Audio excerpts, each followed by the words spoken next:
qiziq. Bir ko'raychi, qaysi ishchimizni bazmi ekan?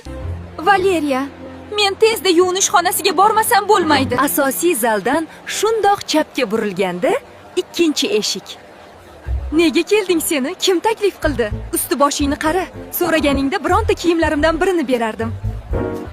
Boylarni bazmi qanaqa bo'lishiga qiziqqanda sho'rlik qo'y. Shunga ham asabingni buzasanmi? Tug'ilgan kunni ham beliga tepding. Tezroq ketsang yaxshi bo'lardi menimcha. Xo'y, buncha ovozingiz baland chiqyapti. Kim bilan gaplashayotganingizni bilasizmi o'zi? Oyi bo'ldi-da endi. Meni ishimga aralashmang. U seni oyingmi? Xizmatchi demoqchi edim. Xijolat bo'lmang, Selena xonim. Hammasi joyida. Hurmatli o'quvchilar, shaharchamizning eng saxiy insonlaridan biri Marko Beriton kollejimiz uchun $100,000 xayriya qildi.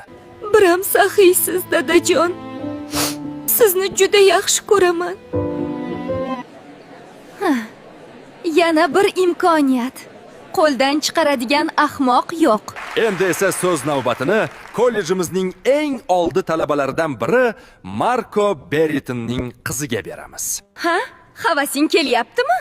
Tuya hammomni orzu qilibdi. Voy, qara, qanday baxtlimiz, shunday dugonamiz bor. Endi butun kollejni bizga havasi keladi. O'zi bu taklifni shaxsan o'zim bergandim. Axir kollejimizga qo'shimcha qulayliklar yaratilsa, talabalar yanada zavq bilan ta'lim oladi. Dadajon, biram saxovatpesha insonsiz-a? Butun kollejda qilgan xayriyangiz shov-shuv bo'ldi o'zi ham. Buni sen yaxshi joyda tahsil olishingni xohlaganim uchun qildim. Uni buni qo'y, qorning ham och qolgandir. Kecha hamkorlarim bilan bir zo'r restoranda uchrashgandik. Dadajon, yo'l cheti to'la ovqatlanish shoxobchalari-ku.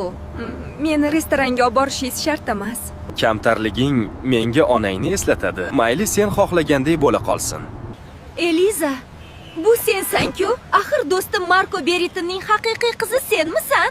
Ko'zlarimga ishonmayman. Faqat bu sirni hech kimga aytmaslikka va'da ber.